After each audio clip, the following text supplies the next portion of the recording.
Hello everyone, Radhe Radhe. कैसे हैं आप सब? आप सभी को करवा चौथ की बहुत बहुत सारी बधाइयाँ।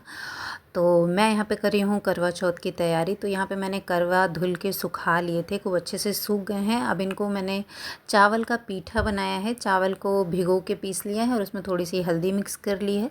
हमारे यहाँ ऐसे ही जो करवा होते हैं उनको इस तरीके से कलर किया जाता है। और जब ये अब इनको मैं सूखने के लिए रख दूँगी। जब ये सूख जाएंगे तो इस पर कलर से थोड़ी बहुत डिज़ाइन बना देंगे, फूल वगैरह, जिससे ये सुंदर दिखने लगे। जब ये सूख जाएंगे तो मेरी बेटी इस पे अच्छी सी डिज़ाइन बना देगी। तब तक के लिए मैं यहाँ पे इनको कलर कर रही हूँ। मैंने यहाँ पे 3 करवे रेडी किए हैं, एक मेरा, एक मेरी देवरानी का, छोटी देवरानी का, और एक गौरा माता का। और यहाँ पे मैंने सारे करवों को सुखा के डिज़ाइन वगैरह बन गई थी उन पर। और उसके बाद मैंने अच्छे से करवों को भर दिया है। जैसे मेरे यहाँ जो जो कुछ भरा जाता है, मेरे यहाँ पूड़ी, पुआ, चूरा, मिठाई और बताशे, गट्टे, ये सब करवा के अंदर भरा जाता है। भर के मैंने रेडी कर लिया है। और यहाँ पे सबसे पहले दीपक जला लिया है कि कोई भी पूजा करने से पहले दीपक जलाना सबसे ज़रूरी होता है। तो यहाँ पे मैंने दीपक जला लिया है और माता रानी को एक चौकी पे स्थापित कर लिया है। और अब हम बहुत अच्छे से माता रानी की पूजा करेंगे।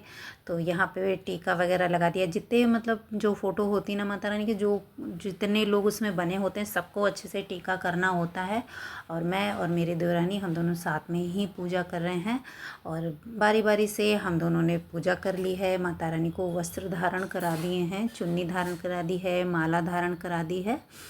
और जो कुछ भी छोटी मोटे काम पूजा में जैसे जैसे होते जाते हैं, वैसे वैसे सबकी अपनी अपने तरीके से चीज़ें होती हैं। सबके घर के अपने अपने रीति रिवाज होते हैं, तो उस तरीके से पूजा होती है। मैंने बहुत लोगों को देखा है करवे में बहुत लोग केवल पानी भरते हैं, बहुत लोग चावल भरते हैं, और बहुत लोग कुछ मीठा ही भरते हैं। या कुछ लोगों के यहाँ, मुझे रिसेंटली ही पता चला कि कुछ लोगों के खाली करवे भी रखे जाते हैं, उसमें कुछ भी नहीं होता, ना पानी, ना मीठा, ना कुछ भी नहीं। तो सबकी अपनी अपनी रीति है, अपने अपने रिवाज हैं। जैसे जैसे जिसके यहाँ जो होता है वैसे वैसे वो करता है। और वैसे करना भी चाहिए, जैसे हमारे सब करते आ रहे हैं वैसे तरीके से करना चाहिए। फिर यहाँ पे हम लोगों ने की कथा, करवा चौथ की कथा, बुक में जो 4 कथा लिखी होती हैं वो सारी पाठ करनी होती हैं। और पूजा करने के बाद हम लोगों ने यहाँ पे बहुत अच्छे से आरती की है। और हमारे छोटे छोटे बच्चे हैं पीछे बैठे बैठे, जितने मम्मा मुझे चूरा दे दो, मुझे चढ़ाने के लिए चूरा चाहिए, चूरा चढ़ाते चढ़ाते साथ साथ में खाते जा रहे हैं। तो सबके घर में ऐसा ही होता है। बच्चे जिसके घर में छोटे होते हैं वो सब ऐसे ही करते रहते हैं। पूजा करना मुश्किल तो करते ही हैं। और माता रानी सब जानती हैं कि बच्चे हैं कि क्या कैसे करना है। माता रानी को सब कुछ पता है। और यहाँ पे हमारे नीचे की पूजा समाप्त हो गई थी, लगभग 8:30 बज गया था। और हम लोग जब छत पे पहुँचे तो चाँद कहीं निकला ही नहीं था। काफ़ी देर वेट किया क्योंकि बहुत बादल थे, और काफ़ी देर वेट किया। उसके बाद में थोड़ा सा चाँद दिखाई पड़ा तो हम लोगों ने पूजा शुरू कर दी है। यहाँ पे हम तीनों लोग पूजा कर रहे हैं, मैं और मेरी दोनों देवरानियाँ। तो सबसे पहले मैंने पूजा कर ली, चांद भगवान को अर्घ दे दिया, और अक्षत, फूल माला, दीपक, धूप दीप से पूजा कर दी है। और उसके बाद अब मेरी दोनों देवरानियाँ पूजा कर लेंगे। और काफ़ी अच्छा लगता है, चारों तरफ सारी औरतें दिख रही हैं। और बहुत सी औरतों के यहाँ तो छत पे ही पूरी पूजा, सब जितनी पूजा होती है करवा चौथ की सारी छत पे ही होती है। लेकिन मेरे यहाँ नीचे होती है, मतलब मंदिर में जहाँ हम लोग पूजा रखते हैं, भगवान रखते हैं, वहाँ पे होती है। और आज के दिन इतने सारे कंदील उड़ रहे थे, इतने कंदील उड़ रहे थे कि पता ही नहीं चल रहा था कि चाँद है कि कंदील है। कुछ देर तक जब चाँद निकला तो हम लोग को भी यही अंदाज़ा लगाते रहे कि ये कंदील तो नहीं है, कि हम लोग कंदील को देख के ही अर्घ दे दें। जैसी कथा में है उस तरीके से कथा वाला हो जाए। जैसे कथा में चाँद, उनके अपने भाई, अपनी बहन का, उसको भूख प्यास बर्दाश्त नहीं होती है, तो वो चाँद को चलनी में दिया रख के दिखा देता है, कहते हैं चाँद है। तो ऐसे हम लोग कंदील को देख के ही अर्घ दे दें।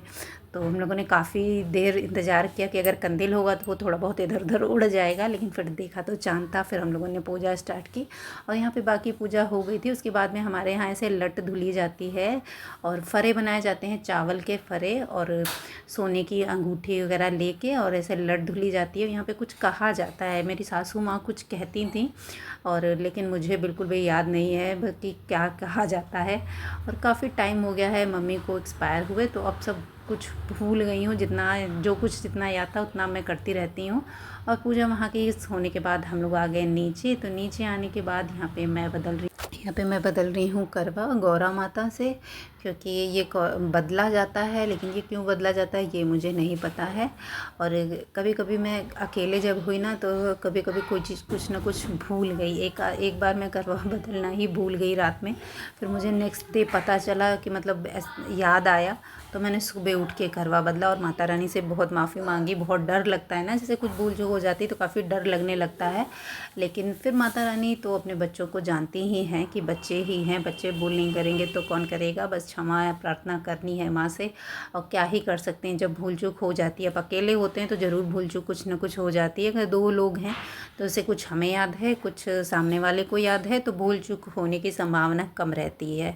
और उसके बाद करवा से थोड़ा थोड़ा सा सारा सामान निकाल के माता रानी को चढ़ा देना होता है। चढ़ाने के बाद सुहाग ले लिया। बस हमारी आज की करवा की पूजा संपन्न हो गई। और उसके बाद अब आई बारी पतिदेव की। तो पतिदेव की यहाँ पे मैंने थोड़ी सी पूजा कर दी, यानी कि टीका वगैरह लगा के उनको कुछ मीठा खिला दिया। उसके बाद उन्होंने लगा दिया मुझे सिंदूर, और मुझे मीठा और पानी पिला दिया। इतनी आज मुझको प्यास लगी थी, ऐसा गला सूख रहा था कि बिल्कुल बोला नहीं जा रहा था मुझे। और बल्कि इतनी गर्मी नहीं थी, मौसम ठंडा था, लेकिन फिर भी मुझे आज के दिन बहुत प्यास लगी। और मेरी छोटी वाली बेटी छोटी है ना, तो बार बार मम्मा पानी, मम्मा पानी। तो बार बार जब मैं उसे पानी दे रही थी तो मुझे ऐसा लगता है ऐसा ना हो कि मैं गिलास भर के पानी पहले पी लूँ फिर उसको बाद में देने जाऊँ। लेकिन ऐसा कुछ मैंने किया नहीं, लेकिन डर मन में मेरे था, शायद हो सकता है मैं ऐसा कुछ ना कर दूँ।